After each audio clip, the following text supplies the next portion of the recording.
What was it like when that "Do You Really Want to Hurt Me" came out? Did it change your life really?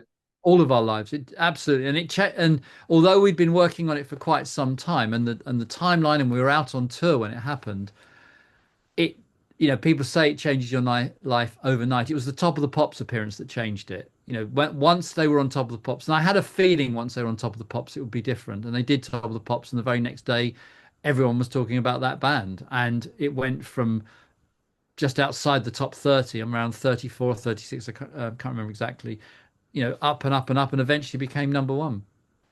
Can you remember when it went to number one? I can, and I can remember exactly what happened. We were in Glasgow and Edinburgh doing some dates, and their kind of radio plugger guy, Ronnie Gurr, was with us because there was the concerts were getting bigger and bigger. They were very small venues that we started with because again, nobody cared about Culture Club in the beginning. So the venues were very tiny, but as the record was going up the charts, the venues started getting bigger and we'd have to double up the dates. So if they were booked in, these small venues in Scotland, they'd do two nights or two go, because the demand was so great. But I do remember we were in Glasgow and or was it Edinburgh? Hang on, let me just think. No, I think it was Edinburgh actually. Sorry, because we were jumping between the two cities, but we were in the hotel, and I remember George and Ronnie Gurr coming into my bedroom, going, "We're number one," and it is a phenomenal feeling.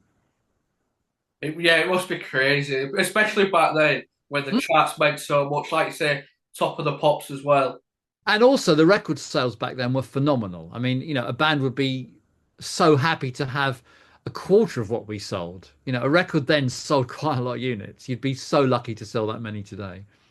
At that point, then, are you getting a lot of offers coming in then to work with bands? Yeah, it happened fairly quickly after that, because it was quite a unique sound. So you're absolutely correct. It did.